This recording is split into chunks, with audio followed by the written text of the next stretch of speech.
ஆதியாகமத்தின் புஸ்தகம் 30ஆம் அதிகாரத்துல 30வது வசனம். நான் வரும் முன்னே உமக்கு இருந்தது கொஞ்சம், நான் வந்த பிறகு கர்த்தர் உம்மை ஆசீர்வதித்ததினாலே அது மிகவும் பெருகி இருக்கிறது. என் குடும்பத்துக்கு சம்பாத்தியம் பண்ணுவது எப்போது என்றான். அல்லேலூயா. ஜெபம் பண்ணிடுவோமா? நல்ல தகப்பனே, இயேசுவின் நாமத்தில் அருமையான வார்த்தைகளுக்காக நன்றியோடு நாங்கள் துதிக்கிறோம். இந்த வார்த்தைகளை பரிசுத்த ஆவியானவர் நீர் எங்களுக்கு ஆசீர்வதித்து தரும்படியாய் உம்முடைய அன்பு நாமத்திலே நாங்கள் ஜெபிக்கிறோம். இது மட்டும் இந்த ஆராதனையில எல்லா பகுதிகளையும் கர்த்தர் நடத்தி வந்ததுக்காக ஸ்தோத்திரம். இந்த ஆண்டவரே செய்தி வேளையிலையும் கர்த்தர் எங்களோடு கூட பேசும்படி இருதயத்தை, எங்களுடைய செவிகளை எல்லாவற்றையும் கர்த்தர் ஆயத்தப்படுத்தி எங்களை கர்த்தாவோடு இருக்கிற ஆசீர்வாதத்தை சுதந்திரித்துக் கொள்ள செய்யும்படியாய் நாங்கள் ஜெபிக்கிறோம். இயேசுவின் நாமத்தில் பிதாவே. மறுபடி வாசிக்கலாமா? நான் வரும் முன்னே உமக்கு இருந்தது கொஞ்சம், நான் வந்த பின் கர்த்தர் உம்மை ஆசீர்வதித்ததினால் அது மிகவும் பெருகி இருக்கிறது. இனி நான் என் குடும்பத்துக்கு சம்பாத்தியம் பண்ணுவது எப்போது என்றார். அல்லேலூயா. இந்த வார்த்தையெல்லாம் கேட்டா உங்களுக்கு சந்தோஷமா இருக்குமே? சந்தோஷமா இருக்குதா இல்லையா? அல்லேலூயா. அப்பா, ஒரு நல்ல வசனம் இன்னைக்கு. என் குடும்பத்துக்கு சம்பாதிக்கிறது எப்போ அப்படின்னு இன்னைக்கு பாஸ்டர் வசனத்தை வாசிச்சிருக்கிறார். இப்ப நான் வருஷமும் பைபிளை பொறுத்து இந்த வசனத்து மேல நமக்கு என்ன வரல, ஒரு கண்ணோட்டம், ஒரு கண் என்ன செய்யல உள்ள வரவே இல்லையே அப்படின்னு சொல்லி நமக்கு ஒரு ஆச்சரியமான ஒரு எண்ணம் உங்களுக்குள்ள இருந்திருக்கலாம். ஆமென். அல்லேலூயா. தடை பண்ணனா நம்ம எப்படி எல்லாம் பெருக பண்ணுவார்.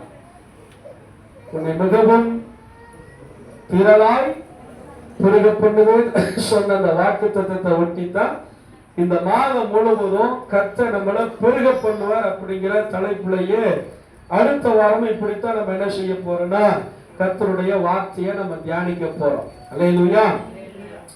போன வாரத்துல என்ன தலைப்பு? இதை செய்தால் பெருக பண்ணுவேன். 1வது வாரத்துல பழுகி பெருக பண்ணு கர்த்தர். அல்லேலூயா. இன்னைக்கு நம்ம எப்படி எல்லாம் பெருக பண்ணுவார். இங்க யாக்கோபு தன்னுடைய மாமனாராகிய லாபானிடத்துல சொல்ற ஒரு வார்த்தை, கிட்டத்தட்ட ஒரு 13 வருஷம் 15 வருஷத்துக்கு அப்புறம் யாக்கோபு லாபானு கிட்ட சொல்றார், நான் வரும்போது, நான் கிட்டத்தட்ட ஒரு 15 வருஷத்துக்கு முன்னாடி வரும்போது உங்களுடைய மந்தை எல்லாம் கொஞ்சமா இருந்தது. நான் வந்த பிறகு என் நிமித்தம் கர்த்தர் உம்முடைய மந்தை ஆசீர்வதித்ததுனால இப்போது அது எப்படி இருக்குது? மிகவும் பெருகி இருக்கிறது. எனக்கும் கல்யாணமாகி குழந்தை குட்டியோட பொண்டாட்டி பிள்ளைகளோட என்ன செய்யறேன், நான் அப்படி இருக்கிறேன்.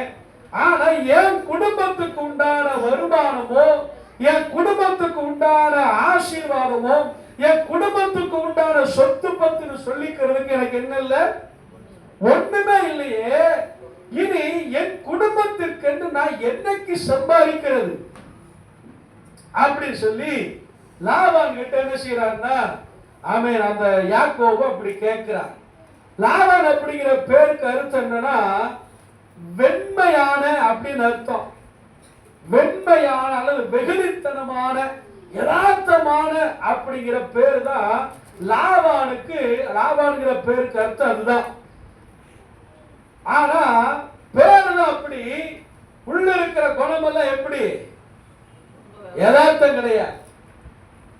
யதார்த்தம் கிடையாது. கிரிமினல் சொல்றாங்க இல்லையா, அது போல கிரிமினல். பாருங்க, பல வருஷமா ஆடு மேய்ச்சிட்டு இருக்கிற யாக்கோவுக்கு ஒரு ஆட்டு குட்டி கூட என்ன இல்லை, சொந்தமா இல்லை. நான் நினைக்கிற சோரை தவிர வேற எதையும் என்ன செஞ்சிருக்க மாட்டான், லாபான் கொடுத்திருக்க மாட்டான். அதுக்கு தகுந்தாற் போல 2 பிள்ளைகளையும் கல்யாணம் பண்ணி வச்சு 2 வேலைக்காரிகளையும் கல்யாணம் பண்ணி வச்சு யாக்கோப லாபான் வீட்டை விட்டு வெளியே போக முடியாத அளவுக்கு லாபான் என்ன செஞ்சு வச்சுட்டான், அப்படியே லாக் பண்ணி வச்சிருக்கிறான். எப்ப பார்த்தாலும் ஏதாவது ஒண்ணு சொல்லி சொல்லி சொல்லி சொல்லி யாக்கோபு என்ன செஞ்சிடுறது, அப்படியே ஆஃப் பண்ணி வச்சிருது. யாக்கோபு ஒரு நாள் பார்த்தா, இப்படியே இருந்தா நமக்கு என்ன செய்ய முடியாது, ஒண்ணு நம்ம வாழ முடியாது. இப்படியே இருந்தான்னு சொன்னா கர்த்தர் நம்ம மேல வைத்திருக்கிற வாக்குத்தத்தத்தை நிறைவேறாம போயிடும் அப்படின்னு சொல்லி என்ன செய்யறாரு அப்படின்னா, லாபான் கிட்ட போய் கேட்கிறார், நான் என் குடும்பத்துக்கு இனிமேல் சம்பாதிக்கணும், அதுக்கு என்ன வழி அப்படின்னு கேட்கும் போதுதான் யாக்கோபே அதுக்கு என்ன செய்யறாரு, சில காரியங்களை சொல்றார். வரியும் புள்ளியுமா இருக்கிறதெல்லாம் என்ன செஞ்சுட்டு இனிமேல் என்னுடைய சம்பளமா இருக்கும் அப்படின்னு சில காரியங்கள் எல்லாம் என்ன செய்யறாரு சொல்லிட்டு, அவன் சொன்ன பிரகாரமாக அந்த ஆட்டுக்குட்டிகளை எல்லாம் என்ன செய்யறாரு, பிரித்து விடுகிறார். பிரித்து விட்டு தன்னுடைய பிள்ளைகளிடத்துல அந்த மந்தையை ஒப்புவித்து 3 நாள் தூரம் இங்க இருந்து நடந்து 3 நாள் எவ்வளவு தூரம் இருக்குதோ அவ்வளவு தூரத்துல போய் என்ன செய்யறாங்க, இவனுடைய மந்தைக்கும் லாபானுடைய மந்தைக்கும் 3 நாள் பிரயாண தூரம் அவ்வளவு தூரத்துல பிரிச்சு வச்சு என்ன செய்ய ஆரம்பிச்சிட்டாரு, மேய்க்க ஆரம்பிச்சிட்டார். இல்லையா? இப்ப ஆண்டவர் பார்க்கிறார், யாக்கோபை நம்ம என்ன செய்யணும், ஆசீர்வதிக்கணும் அப்படின்னு ஆண்டவர் தம்முடைய வாக்குத்தத்தத்தை நிறைவேற்றுவதற்காக யாக்கோபிடத்தில் கிரியை செய்வதற்காக அவர் தன்னை தீவிரப்படுத்துகிறத வேதத்துல வாசிக்கிறோம். அல்லேலூயா. நம்முடைய ஆண்டவர் நியாயம் செய்கிற கர்த்தர், நம்முடைய ஆண்டவர் நீதி செய்கிற தேவன். நாம அநியாயம் செய்தாலும் நமக்கு அவர் நீதி செய்வார், நமக்கு யாராவது அநியாயம் செய்தாலும் அவர்களுக்கு ஆண்டவர் என்ன செய்கிறவர், நீதி செய்கிற தேவனாய் இருக்கிறார். அல்லேலூயா. அதனால தான் வசனம் அவரை பார்த்து சொல்லுது, அவரிடத்துல பட்சபாதம் இல்லை. என்ன அவர்கிட்ட பட்சபாதம் இல்லை, அவரிடத்துல எந்த விதமான வேற்றுமையின் நிழலும் இல்லை என்று சொல்லி யாக்கோபுல வாசிக்கிறோம். அப்ப நம்முடைய தேவன் நேற்றும் இன்றும் என்றும் மாறாதவர். அவர் தேவ பிள்ளைகளுக்கும் ஒரே நியாயம்தான், தேவனை ஏற்றுக்கொள்ளாது இருக்கிற மற்றவர்களுக்கும் ஒரே நியாயத்தை செய்கிற ஆண்டவர். இப்ப யாக்கோபுக்கு தம்முடைய வாக்குத்தத்தத்தின் நிமித்தம் என்ன செய்ய ஆரம்பிக்கணும், அவரை ஆசீர்வதிக்க ஆரம்பிக்கணும். இப்ப ஆண்டவர் யாக்கோபுக்கு சொல்ற காரியம் என்னன்னா, ஒரு 3 காரியம். இது உங்களுக்கு முன் உதாரணமா சொல்லிடுறேன். ஆண்டவர் நம்மளை ஆசீர்வதிக்கிறதுக்கு நாம முதல்ல என்ன செய்யணும் அப்படின்னு ஒரு 3 காரியத்தை உங்களுக்கு சொல்லிட்டு அதுக்கடுத்து எப்படி எல்லாம் நம்மளை ஆசீர்வதிக்க போறாரு. இப்ப யாக்கோபு ஆசீர்வதிக்கிறதுக்கு யாக்கோபு என்ன செய்தார் அதை குறித்து நம்ம வேதத்துல வாசிக்க போகிறோம். வாசிக்கலாமா? 30ஆம் அதிகாரத்துல 37ல இருந்து சில வசனங்களை வாசிங்க. யாக்கோபு பச்சையா இருக்கிற புன்னை, வாதுமை, அர்மோன் என்னும் மரங்களில் கொப்புகளை வெட்டி இடையிடையே வெண்மை தோன்றும்படி உரித்து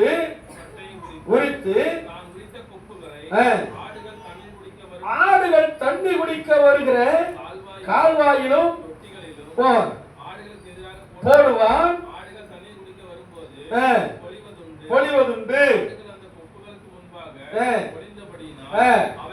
அவைகள் கலப்பு நிறமும் புள்ளியும் வரி உள்ளதுமான குட்டிகளை போட்டது. பிரித்து கொண்டு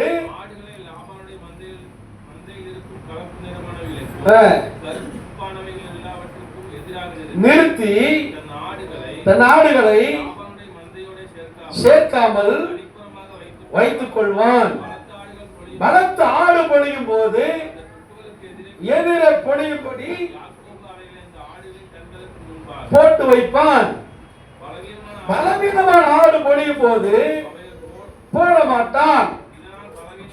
பலவீனமானவைகள் லாபானையும் பலமுள்ளவைகள் யாக்கோபையும் சேர்ந்தது. இவ்விதமாய் அவன் விருத்தி அடைந்து திரளான ஆடுகளும் வேலைக்காரிகளையும் வேலைக்காரர்களையும் ஒட்டகங்களையும் கழுதைகளையும் உடையவனாய் மாறினான். அல்லேலூயா. யாக்கோபுக்கு லாபான் கிட்ட சொல்லும்போது சொல்றாரு, உமக்குத்தான் ஆசீர்வாதம் பெருகி இருக்கிறது.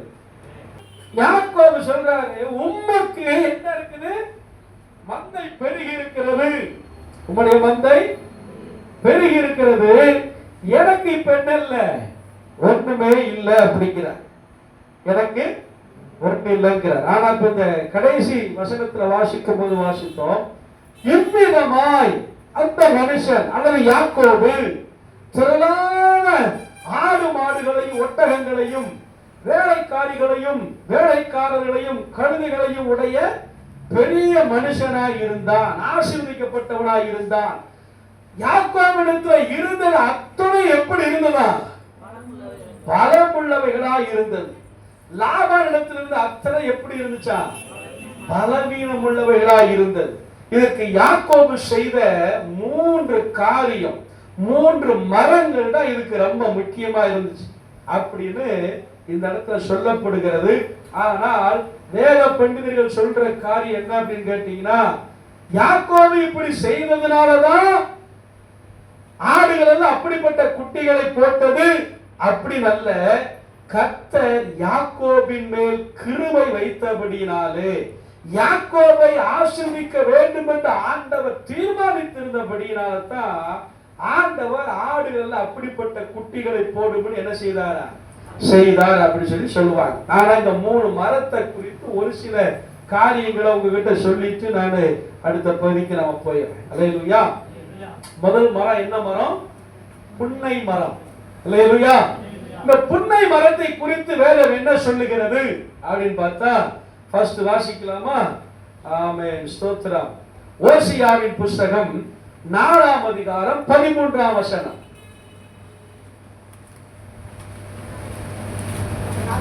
அவர்கள் மலை உச்சியில் பலியிட்டு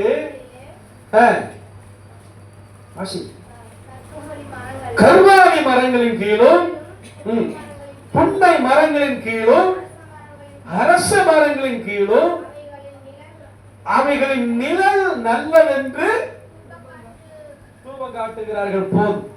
புன்னை மரத்தினுடைய நிழல் நல்லது என்று என்ன செய்தாங்களா? அல்லேலூயா, அல்லேலூயா. புன்னை மரத்துடைய நிழல் நல்லது அப்படின்னு சொல்லி அங்க சொல்லப்பட்டிருக்கு.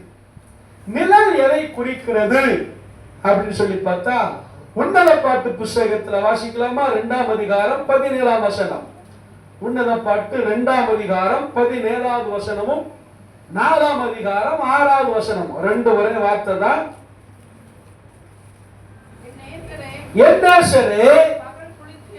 பகல் குளிர்ச்சியாகி நிழல் சாய்ந்து போகிற வரைக்கும் திரும்பி குன்றும் பிளப்புமான கண்மலைகளில்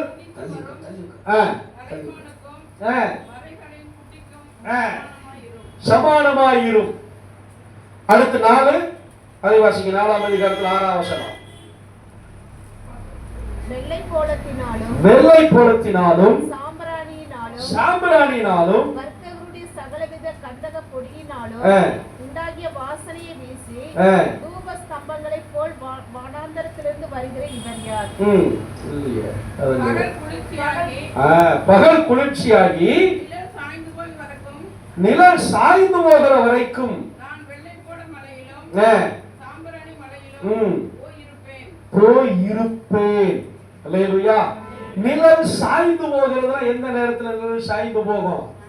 சாயங்கால வேளை. அங்க போய் இருப்பேன் அப்படின்னா என்ன அர்த்தம்? அங்க போய் இருப்பேன் நிழல்ல இருப்பேன் அப்படின்னா என்ன அர்த்தம்? அங்க தேவ பிரசன்னத்துல இருப்பேன் அர்த்தம். புன்னை மரம் நிழல் நல்லது. அந்த நிழல் தேவ பிரசன்னத்துக்கு அடையாளமானது. அல்லேலூயா. ஒரு மனுஷன் ஆண்டவர் ஆசீர்வதிக்கணும். நீங்க உங்க குடும்பத்துக்கு சம்பாதிக்கிற சம்பாத்தியம் நிலைக்கணும், உங்க குடும்பத்துக்கு சம்பாதிக்கிற சம்பாத்தியம் உங்க வீட்டுல தங்கணும் அப்படின்னா முதல் காரியம் பிரசன்னத்துல உட்கார்ந்தாதான் அந்த ஆசீர்வாதம் தங்கும். அல்லேலூயா. நீங்க ஆண்டவர் சமூகத்துக்கு வராம ஜெபம் பண்ணாம ஆண்டவரை தேடாம என்னதான் வேலை செஞ்சாலும் என்ன நடக்காது? கையில வர்ற மாதிரி இருக்கும், ஆனா எங்க போகுது எப்படி போகுதுன்னு நமக்கு என்ன செய்யாது, தெரியாது. மாச சம்பளம் வாங்குறவனா இருந்தா மாச கடைசியில் என்ன ஆகும், நமக்கு கைய பிடிக்கிற மாதிரி. வார சம்பளம் வாங்குறதா இருந்தா வேலைக்கிழமை என்ன ஆயுது, எல்லாம் கைய விட்டு போற மாதிரி இருக்கு. அல்லேலூயா.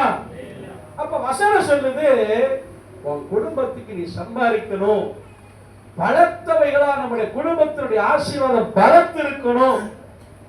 30ஆம் வசனத்துல ஒண்ணுமில்லைன்னு சொல்ற ஆளு 47ஆம் வசனமா, அதுல நான் அந்த கடைசி வசனத்துல சொல்லுது, இவ்விதமா யாக்கோபு எல்லாவற்றையும் உடைய ஒரு மனுஷனா என்ன செய்தானா இருந்தான்னு அங்க சொல்லப்படுது. அல்லேலூயா. அப்ப இந்த புன்னை மரம் தேவ பிரசன்னத்துக்கு அடையாளம். நிழல் சாய்ந்து போகிற வரைக்கும் நான் என்ன செய்வேன், உம்மிடத்திலே நான் தங்கி இருப்பேன் அப்படின்னு அங்க சூலமத்தி சொல்றதை பார்க்கிறோம். காலையில எந்திரிச்ச உடனே தேவ பிரசன்னத்துக்குள்ள வரணும். அல்லேலூயா. காலையில எந்திரிச்ச உடனே வேற எங்கேயும் ஓடக்கூடாது, எப்பவும் வேற நோக்கத்தோட எந்திரிக்க கூடாது, வேற சிந்தனையோட எழுப்பி போகக்கூடாது. நம்முடைய நோக்கம் முதல்ல என்னதான், தேவ பிரசன்னம், தேவனுடைய சமூகம். ஒரு 10 நிமிஷமாகி, ரொம்ப அர்ஜென்ட்னாலும் ஒரு 10 நிமிஷமாகி என்ன செய்யணும், உட்கார்ந்து ஜெபம் பண்ணிட்டு அதுக்கு அடுத்து தான் போகணும். அல்லேலூயா. இரண்டாவது மரம் என்ன மரம், வாதுமை மரம். வாதுமை மரம் எதை குறிக்கிறது தெரியுமா? வாசிக்கலாமா? என்னாகமத்தின் புஸ்தகம் 17ஆம் அதிகாரம் 8வது வசனம். மறுநாள் மோசே சாட்சியின் கூடாரத்துக்குள் பிரவேசித்த போது லேவியின் குடும்பத்தாருக்கு இருக்கிற ஆரோனுடைய கோல் துளிர்த்திருந்தது.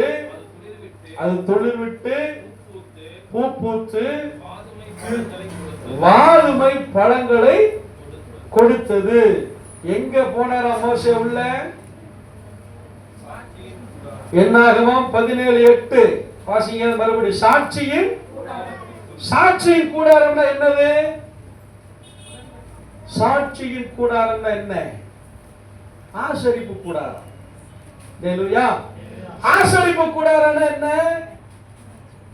நம்ம பழக்கத்துல, நம்ம வழக்கத்துல இப்ப இருக்கிற சொல்லுங்க. ஆசரிப்பு கூடாரம்னா என்ன? ஆலயம், சபை. அல்லேலூயா. மோசே வாதுமை மரத்தை சாட்சியின் கூடாரமாய் ஆலயத்துல வச்சுட்டு ஒரு வாக்குவாதம் உண்டாகுது. அங்கே ஒரு பெரிய விவாதம் உண்டாகுது, ஒரு பெரிய போராட்டம் உண்டாகுது. இந்த போராட்டத்துக்கு ஒரே ஒரு முடிவு என்ன அப்படின்னா, யாரை ஆண்டவர் தெரிந்து கொண்டாரோ அவங்களுடைய கோல் எல்லாம் என்ன செய்யும், துளிர்க்கும் அப்படின்னு சொல்லி 12 கோத்திரத்திலையும் 12 கோலை வாங்கி ஆலயத்துக்குள்ள வச்சுட்டு போயிட்டார். மறுநாள் காலையில ஆலயத்துக்குள்ள வந்து பார்த்தா ஆரோனுடைய கோல் என்ன செய்திருந்ததா, துளிர்த்திருந்தது. அது பூத்து வாதுமை பழங்களை கொடுத்தது என்று சொல்லி அங்க நம்ம பார்க்கிறோம். அப்ப இந்த வாதுமை பழம் கர்த்தர் தம்மை தெரிந்திருக்கிறார் என்பதற்கு அடையாளம். தெரிந்திருக்கிற ஒவ்வொரு தேவப்பிள்ளையும் எங்க உள்ள வரணும், சாட்சியின் கூடாரத்துக்குள்ள வருவதற்கு நம்ம தவறக்கூடாது. ஆலயத்துக்கு வருவதற்கு, ஆராதனைக்கு வருவதற்கு நம்ம என்ன ஆகக்கூடாது, தவறக்கூடாது. யாக்கோபு ஆண்டவர் ஆசீர்வதித்ததற்கு 2வது காரணம், வாதுமை கொப்பை ஒடிச்சு போட்டாரா. அந்த வாதுமை கொப்பு தேவனுடைய ஆலயத்துக்குள்ள தேவன் தெரிந்து கொண்ட தேவ ஜனத்திற்கு அது அடையாளமாய் காணப்படுகிறது. அல்லேலூயா. 3வது மரம் என்ன மரம்? அர்மோன் மரம். அதை குறித்து வசனம் என்ன சொல்லி தெரியுமா? எசேக்கியேல் 3:18 31. எசேக்கியேல் 31:8 வாசி.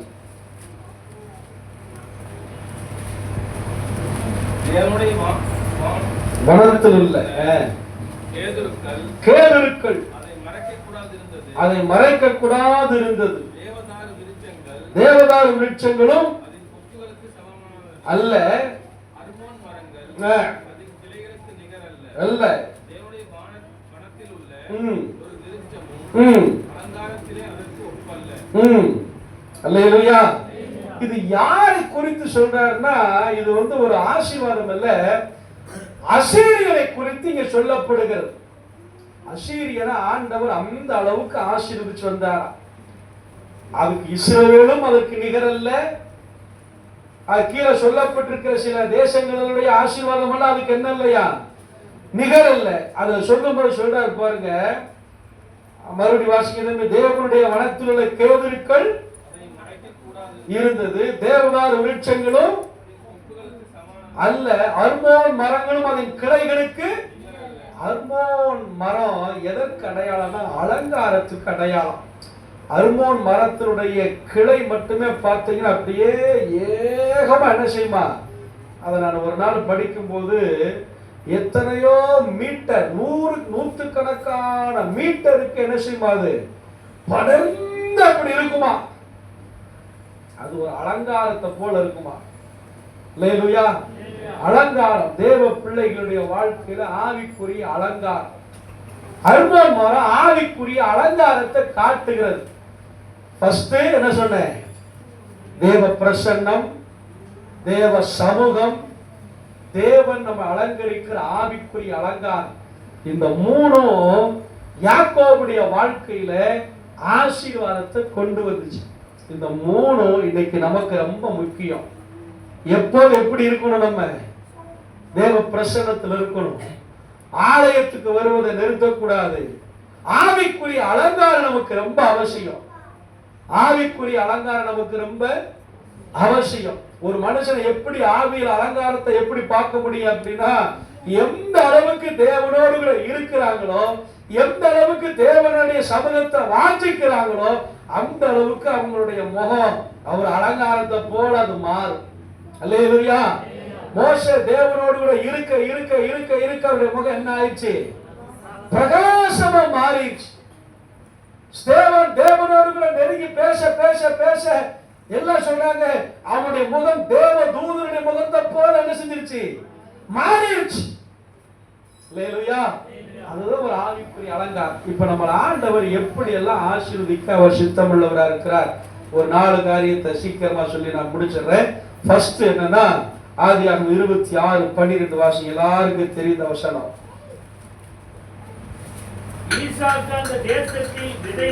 ஈசாக்கு அந்த தேசத்துல விதை விதைத்தான். கர்த்தர் அவனை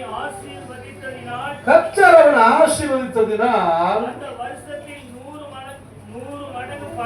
அந்த வருஷத்துல 100 மடங்கு பலன் அடைந்தான். அல்லேலூயா. அல்லேலூயா. ஃபர்ஸ்ட் ஆண்டவர் நம்மளை ஆசீர்வதிக்கிற ஆசீர்வாதம் எப்படி தெரியுமா, 100 மடங்கு நம்மளை ஆசீர்வதிப்பேன் அப்படிங்கிறார். அல்லேலூயா. 100 மடங்குனா எத்தனை, அதான் பாஷா 100 மடங்கு. அல்லேலூயா. முழுமையா. அல்லேலூயா. 100க்கு 100 எடுத்தாச்சு அப்படின்னா என்னது, அதுல ஒரு முழுமை இருக்குன்னு அர்த்தம். ஒரு மனுஷன் ஆண்டவர் ஃபர்ஸ்ட் என்ன செய்யறாரு, முழுமையா நம்மளை ஆசீர்வதிக்கணும் விரும்புறார். நம்முடைய வாழ்க்கையில எந்த குறைவும் இல்லாம, பிரச்சனை இல்லாம, கடன் இல்லாம, உபத்திரவம் இல்லாம ஆண்டவர் நம்மளை ஆசீர்வதிக்கிறதுக்கு ஆண்டவருடைய சித்தமும் திட்டமும் எதுதான், நம்மளை முழுமையா ஆசீர்வதிக்கணும் அப்படிங்கிறது. அல்லேலூயா. ஈசாக்கு அந்த தேசத்தில் என்ன செய்தானா, விதை விதைத்தான். வாசிங்க.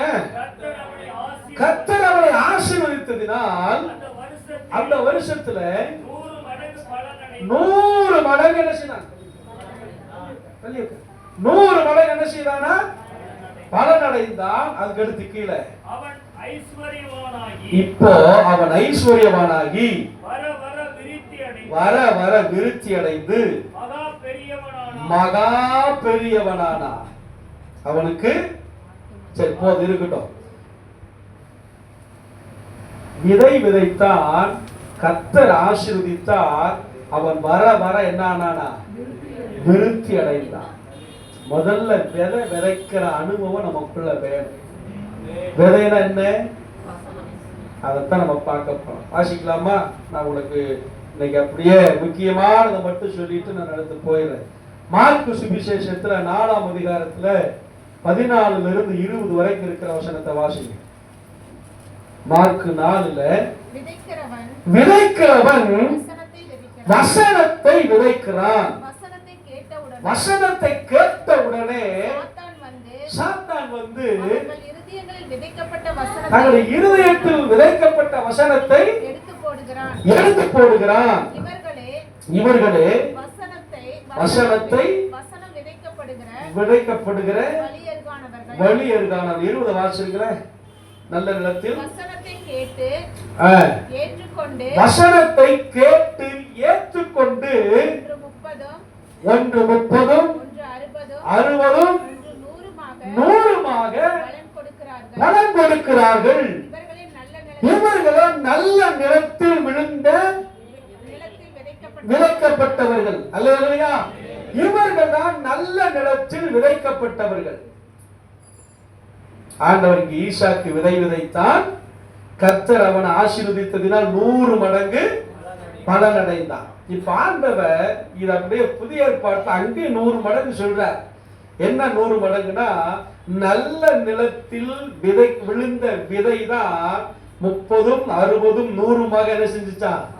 பலன் கொடுத்தது. அப்ப நல்ல நிலம் அப்படின்னா நம்முடைய இருதயத்தை குறிக்கிற காரியம். ஃபர்ஸ்ட் நம்மள 100 மடங்கு முழுமையா நம்மள ஆண்டவர் ஆசீர்வதிக்கிறதுக்கு நம்முடைய இருதயத்தை நம்ம என்ன செய்யணும்? நல்ல நிலமாக பக்குவப்படுத்தி பண்படுத்தி இருக்க வேண்டியது அவசியம். அல்லேலூயா, அல்லேலூயா. இந்த வசனத்தை ஆண்டவர் ஆரம்பிக்கும் போது எப்படி ஆரம்பிப்பார்னா, மத்தேயுல இந்த வசனம் இருக்கு, 13ல இருக்கு நினைக்கிற அதிகாரத்துல, கேளுங்கள் அப்படின்னு தான் ஆரம்பிப்பார். என்ன செய்யுங்க? கேளுங்கள் அப்படின்னு ஆரம்பிப்பார். கேளுங்கள், விதைக்கிறவன் ஒருவன் விதைக்க புறப்பட்டான் அப்படின்னு சொல்லுவார். அப்ப விதை எதற்கு அடையாளமா இருக்குது?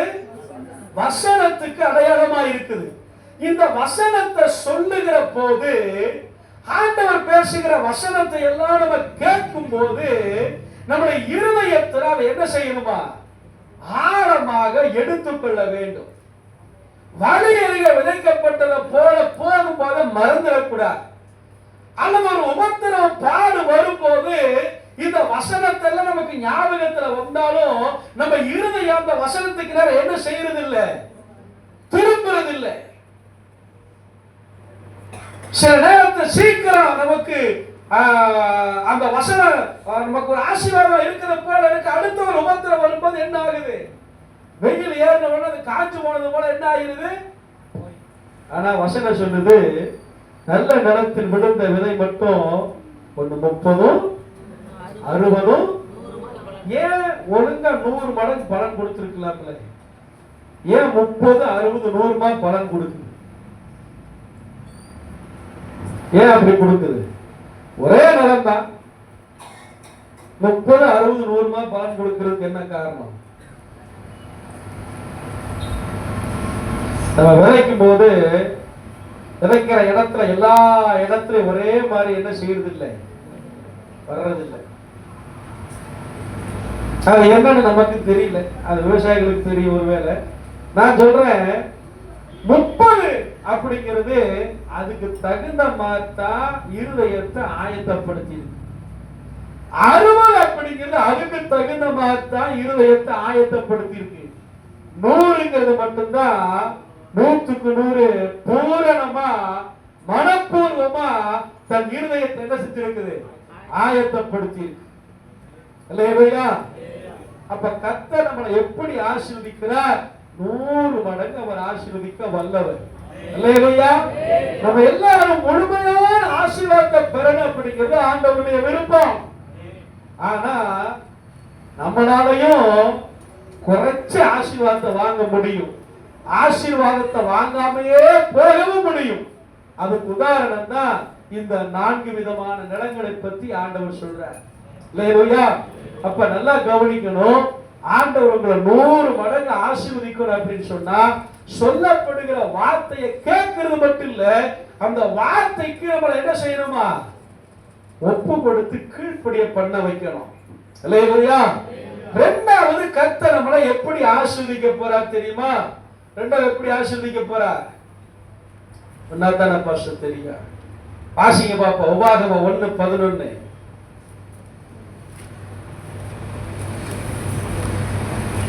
நீங்கள் இப்பொழுது இருக்கிறதை பார்க்கிறோம் 1000 மடங்கு அதிகமாகும்படி உங்கள் பிதாக்களின் தேவனாகிய கர்த்தர் உங்களுக்கு சொல்லியபடியே உங்களை ஆசீர்வதிப்பாராக. இரண்டாவது, ஆண்டவர் எப்படி நம்மளை ஆசீர்வதிக்க விருப்பமா இருக்கிறாரா? இப்ப 100 போய் 100 1000-ஆ மாறுது.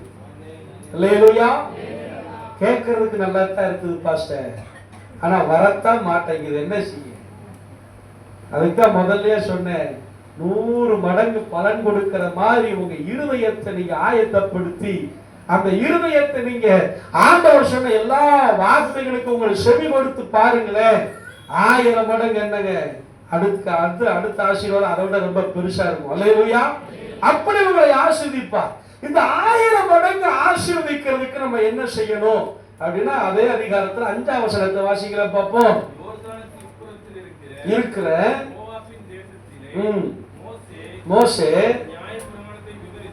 நியாயப்பிரமாணத்தை விவரித்து காண்பிக்க தொடங்கி, அல்லேலூயா, நியாயப்பிரமாணத்தை விவரித்து காண்பிக்க தொடங்கி அப்படின்னு அங்க வாசிக்கிறோம். நியாயப்பிரமாணம் என்ன? நியாயப்பிரமாணம் என்ன? 10 கட்டளை இல்ல.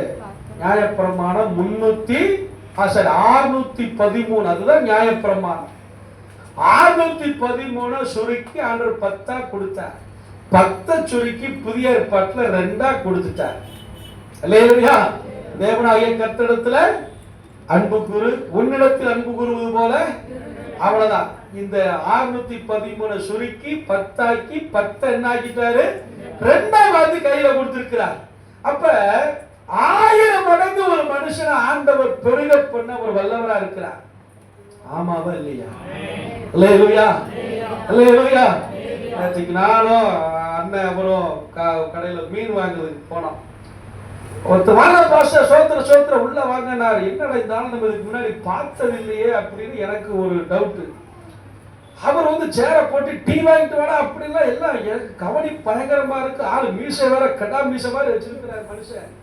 எனக்கு பார்த்து ஒரு பக்கம் டவுட்டாகவும் இருக்குது, உபசரிப்பு பார்த்து ஆச்சரியமாகவும் இருக்கு. என்னடா யாருன்னு தெரியலையே அப்படின்னு. அப்புறம் கடைசியில பார்த்தா நம்ம சர்ச்சுக்கு வந்து போன ஒரு பொண்ணுடைய மச்சான் அப்படிங்கிறது. அவர் ஒரு பேரை சொன்ன உடனே நான் என்ன செஞ்சுட்டேன், கண்டுபிடிச்சுக்கிட்ட. பரவாயில்ல, தெரிஞ்ச மாதிரியே அப்படியே என்ன செஞ்சுக்கலாம், மெயின்டைன் பண்ணுவோம். அப்படியே மெயின்டைன் பண்ணேன். அவர் ரட்சிக்கப்பட்ட புதுசுல அவரு பயங்கரமான திருட்டு தொழிலெல்லாம் அவங்க இருந்தவங்க ஓப்பன் அப்படியே சொன்னார். ஏசி முடிச்சுட்டு அப்புறம் ரட்சிப்புக்குள்ள கொஞ்சம் கொஞ்சமா வந்ததுக்கு அப்புறம், ஒரு நாளைக்கு நான் திருட்டு தொழிலுக்கு போனேன்னாக்க 50,000 1 லட்சம் சம்பாதிப்பேன் அப்படின்னாரு ஒரே நாளைக்கு. அப்ப எப்படி இருக்கும் பாருங்க ஆளு. இல்லையா? அப்படி இருந்தது. ஆனா ரட்சிக்கப்பட்ட உடனே எல்லாத்தையும் விட்ட உடனே ஒண்ணுமே இல்லை. எல்லாரும் கடைசியில பிச்சை எடுக்கிற ஒரு நிலைமையில தான் போயிருந்தேன். அப்புறம் மறுபடியும் கொஞ்சம் கொஞ்சமா ஆண்டவர் ஆசீர்வதிக்க ஆரம்பிச்சார். ஆசீர்வதிச்ச உடனே மறுபடியும் என்ன ஆயிட்டேன், பின்னாடி போயிட்டேன். அதுதான் விஷயம். ரட்சிக்கப்பட்டு ஆண்டவர் ஆசீர்வதிச்ச உடனே என்ன ஆயிட்டேன், பின்னாடி போயிட்டேன். அப்புறம் மறுபடியும் என்ன செஞ்சார் ஆண்டவர், சீராவை மாத்திட்டார், ஒண்ணும் இல்லாம பண்ணிட்டார். ஏன்? அவரே சொல்றாரு, பைபிள் படி நம்ம நடக்கல, ஒழுங்கா சபைக்கு போல, இப்படி எல்லாம் மறுபடியும் இந்த பின்மாற்றத்துக்குள்ள போனதுனால கொடுத்த ஆசீர்வாதத்தெல்லாம் ஆண்டவர் என்ன செஞ்சார், மறுபடி அவர் எடுக்கவே மாட்டார். அதுக்கு அடுத்த ஆசீர்வாதத்தை நிறுத்திடுவார். அவ்வளவுதான். அப்புறம் இருக்கிற ஆசீர்வாதத்தை வச்சு என்ன செய்யலாம், தின்னுட்டு அதுக்கப்புறம் ஆசீர்வதிக்கல அப்படின்னா அடுத்து என்ன ஆக வேண்டியதா, காஞ்சு போய் கிடக்க வேண்டியதா இல்லையா? அது மாதிரி தான் இருக்கும். அப்ப அப்புறம் மறுபடி சொன்னாரு, மறுபடியும் என்ன முழுசா ஒப்பு கொடுத்து ஆண்டவரே என்ன மன்னிங்க அப்படின்னு மறுபடியும் முழுசா என்னை ஒப்பு கொடுத்து அர்ப்பணிச்சு, அதுக்கப்புறம் நான் என்னைக்கு ஸ்தோத்திரம் என்ன பூரணமா ஆண்டவருக்கு ஒப்பு கொடுத்தனும். அதுக்கு பிறகு மறுபடியும் கொஞ்சம் கொஞ்சமா என்ன செய்தார், வெறும் 10,000 சம்பளத்துக்கு போன 2018 மாச சம்பளம் எவ்வளவா, 2 மாசத்துல 20,000 மாறுச்சு அப்படின்னா, அடுத்து 2 மாசத்துல 25 மாறுச்சுனாரு. அது போக அவங்க ஓனர் வரும்போது போகும்போதெல்லாம் கையில எவ்வளவு இருக்க 2,000 5,000 என்ன இருக்க கையில கொடுத்துட்டு போயிடுவார். சாதாரண வேலைக்கு போன 70 பேத்துக்கு வேலை கொடுக்கிற மாதிரி எனக்கு ஒரு பெரிய போஸ்டிங்கை கொடுத்தார். அவர் சொன்னார், மாசம் என்னுடைய சம்பளம் 60,000 மாறிச்சு, என் பையனுக்கு அங்கேயே வேலை வாங்கி கொடுத்து அவனுக்கு 20,000 சம்பளம் அப்படின்னாங்க. கடைசியில் சொன்னாரு, எனக்கு கடன் கிட்டத்தட்ட 18 லட்சத்துக்கு மேல இருந்துச்சு. ஒரு பொருத்தனை பண்ணேன், விவசாயம் பண்ணேன். இந்த விவசாயத்துல என்னை ஆண்டவர் ஆசீர்வதிச்சீங்கன்னா எங்க பாஸ்டுக்கு வீடு கட்டி தரேன்னு என்ன செஞ்சேன், என் கடன் அடைச்சது போக மிச்சம் எவ்வளவு இருக்குதோ அந்த அந்த காசு அப்படியே என்ன செஞ்சிடறேன், பாஸ்டுக்கு வீடு கட்டி கொடுக்கறது நான் கொடுத்துறேன் அப்படின்னு பொருத்தனை பண்ணேன். 18 லட்சத்தையும் ஆண்டவர் அடைக்க உதவி செய்து எங்க பாஸ்டுக்கு 2 லட்சத்துக்கு மேல கையில அந்த மிச்சம் இருந்த லாபத்தை அப்படியே என்ன செய்தாரா, வீட்டை கட்டிக்குன்னு சொல்லி இன்னைக்கு நான் மறுபடியும் ஜீரோல நிக்கிறேன். இப்ப இனி என்னை ஆண்டவர் என்ன செய்வாரு? அல்லேலூயா. ஒரு மனுஷன் ஆண்டவர் 1000 மடங்கு ஆசீர்வதிக்க முடியும். முடியுமா? முடியாது. அப்ப என்ன செய்யணும்? 1000 மடங்கு ஆசீர்வாதத்தை வாங்கணும். என்ன செய்யணும்? அவருடைய வார்த்தைக்கு ஒழுங்கா செவி கொடுத்துட்டேன்னா போதும், அவருடைய சத்தத்துக்கு ஒழுங்கா செவி கொடுத்தேன்னா போதும். 1000 மடங்கு 1000 மடங்கு பல மடங்கு நம்மளை என்ன செய்வார்? ஆண்டவர் ஆசீர்வதிக்க முடியும். அப்ப ஆண்டவர் நம்மளை 2வது ஆசீர்வதிக்க சித்தம் வச்சிருக்கிறது என்னன்னா 1000 மடங்கு. 3வது சொல்லட்டா, சீக்கிரம் முடிச்சிடறேன். 3வது எப்படி எத்தனை மடங்கு நம்மளை ஆசீர்வதிக்க போறாரா? அது 24:60 வாசிக்கு பார்ப்போம். கரெக்டா எடுத்து வச்சிட்டாங்க. நான் நினைச்சேன் இந்த குறிப்பு எடுக்கும் போது நீங்க தான் வாசிப்பீங்க நினைச்சு அதே மாதிரி வாசிக்கிறீங்க. வாசிங்க. ரெபெக்காளை வாழ்த்தி, எங்கள் சகோதரியே நீ கோடா கோடியாய் பெருகுவாயாக என்று உன் சந்ததியார் தங்களுடைய சத்துருக்களின் வாசல்களையும் சுதந்தரித்துக் கொள்வார்கள் என்று சொல்லி அவனை ஆசீர்வதித்தார். அல்லேலூயா. நான் மதிய சொன்ன லாபான்கிற பேருக்கு என்ன அர்த்தம்? வெண்மை அல்லது வெகுளி, வெகுளித்தனமான அர்த்தம், யதார்த்தவாதி அர்த்தம். ஆனா இவன் உண்மையிலேயே ரெபெக்காள் அப்படி உண்மையா வாழ்த்தி ஆசீர்வதிச்சிருப்பா நினைக்கிறீங்க? லாபான் தங்கச்சிய டேய் அல்லேலூயா, எப்படியோ வீட்டை விட்டு கிளம்புனா போதுன்னு என்ன செஞ்சுட்டாரு? ஒரு உற்சாகத்தில் ஆசீர்வதிச்சு அனுப்பிட்டார். சில நேரத்துல உலகத்தான் நம்மளை மனசார ஆசீர்வதிக்கிறாங்களோ அல்லது உள்ளத்துக்குள்ள வஞ்சகத்தை வச்சுட்டு ஆசீர்வதிக்கிறாங்களோ தெரியாது. அந்த ஆசீர்வாதத்தை கூட கர்த்தர் என்ன செய்வார்? நமக்கு ஆசீர்வாதமாக அவர் மாற்றி தருவார். ஏன்னா இது ஆபிரகாமுக்கு கர்த்தர் கொடுத்த வாக்குத்தத்தம். உன்னை சபிக்கிறவர்களை, உன்னை ஆசீர்வதிக்கிறவர்களை, உன்னை ஆசீர்வதிச்சுட்டா அப்படின்னா அவனு சேர்த்து என்ன செய்வேன்? நானு ஆசீர்வதிப்பேன். லாபான் ரெபெக்காளை வாழ்த்தும் போது சொல்றாரு, கோடா கோடியா என்ன செய்வாயாக? நீ பெருகுவாயாக. இந்த கோடா கோடியாய் பெருகிறதுக்கு என்ன செய்யணும்? 100க்கு 100 ஆசீர்வதிக்கப்படுறதுக்கு என்ன செய்யணும்? 100 மடங்கு ஆசீர்வாதத்தை வாங்குறதுக்கு என்ன செய்யணும்னு சொன்னேன்? வசனத்துக்கு என்ன செய்யணும்? இருதயத்துல இடம் கொடுக்கணும். 1000 மடங்கு ஆசீர்வாதத்துக்கு என்ன செய்யணும்? நியாயப்பிரமாணத்தின் படி எல்லாம் என்ன செய்யணும்? கோடாகோடியா பெருகிறதுக்கு என்ன செய்யணும் தெரியுமா? நம்மளைய ஆண்டவர்கிட்ட விட்டு கொடுத்துடணும். ரெபெக்காளை எப்ப இந்த வார்த்தை சொல்லி லாபான் ஆசீர்வதிச்சா தெரியுமா?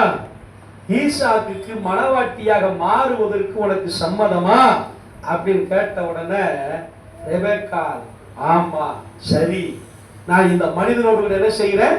புறப்பட்டு போகிறேன் அப்படின்னா பாருங்க.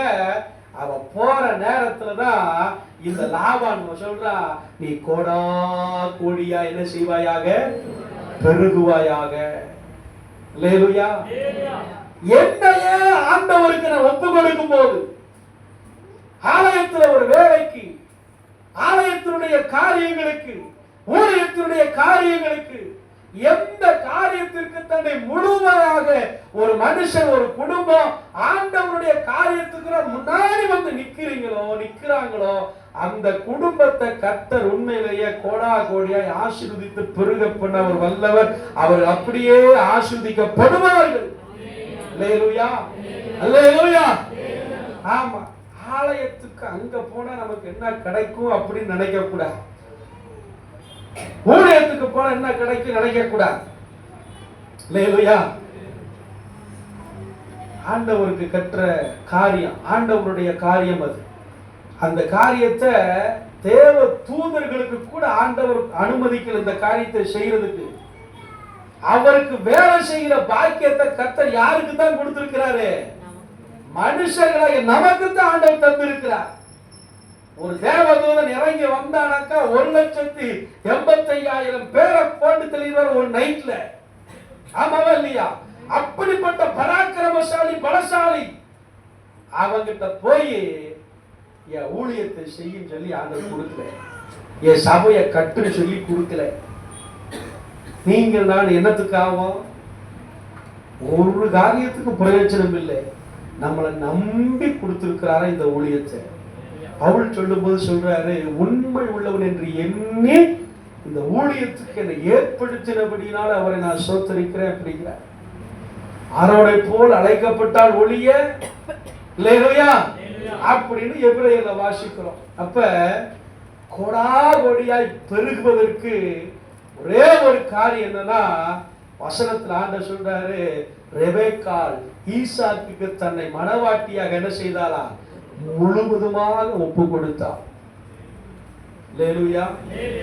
சபை என்னைக்கு இயேசுவுக்கு முழுவதுமாய் ஒப்பு கொடுக்குதோ, பிசாசுக்கு ஒப்பு கொடுக்காம, பாவத்துக்கு ஒப்பு கொடுக்காம, கீழ்ப்படியாமைக்கு ஒப்பு கொடுக்காம, அசுத்தத்துக்கு ஒப்பு கொடுக்காம, காம விகாரங்களுக்கு ஒப்பு கொடுக்காம, என்னைக்கு தேவனுக்கு என்று நம்முடைய முழுமையும் நம்முடைய இருதயத்தை, நம்முடைய ஆவி ஆத்தும சரீரத்தை கர்த்தருக்கு முழுசா ஒப்பு கொடுக்குதோ, அன்னைக்கு சபை நாளுக்கு நாள் வளர்ந்து என்ன செய்ய ஆரம்பிக்கும்?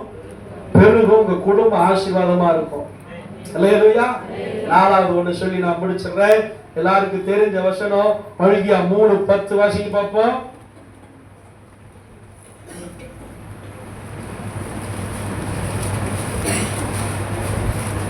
தெரியாத வசனம். என் ஆலயத்தில் ஆகாரம் உண்டாயிருக்கும்படி தசமபாகத்தை எல்லாம் பண்டசாலையில் கொண்டு வாருங்கள். அப்பொழுது நான் வானத்தின் பலகணிகளை திறந்து இடங்கொள்ளாமல் போக மட்டும் உங்கள் மேல் ஆசீர்வாதத்தை வருஷிக்க மாட்டேனோ என்று அதனால என்னை சோதித்து பாருங்கள்.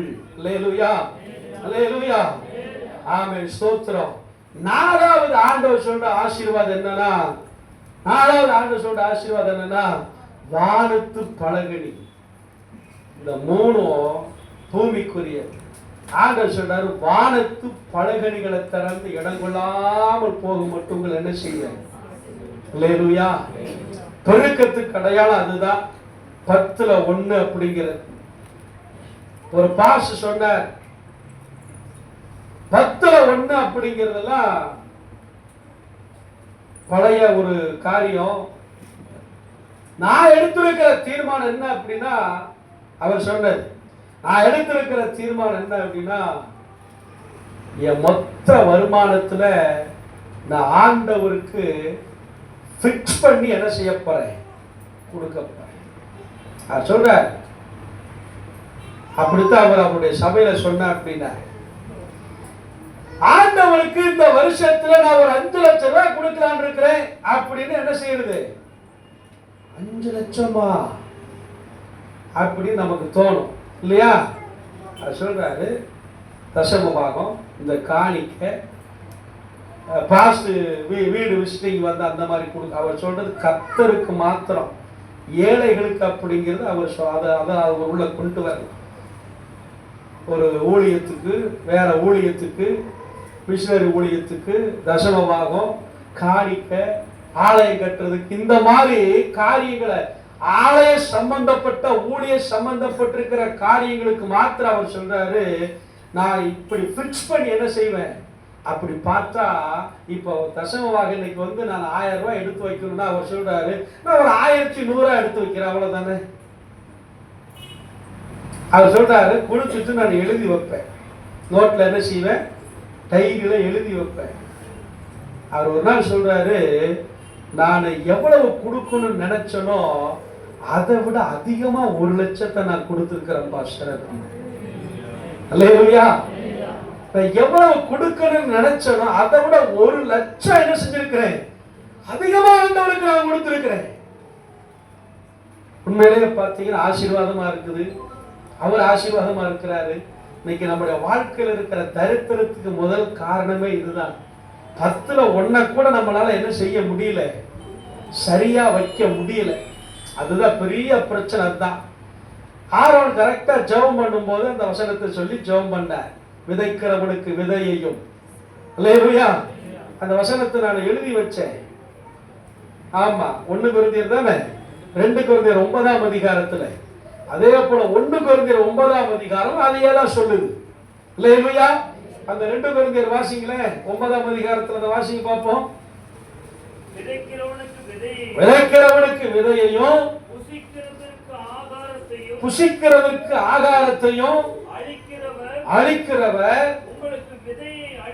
விதையை அளித்து 6ஆம் வசனத்தை வாசிச்சிருங்களேன்.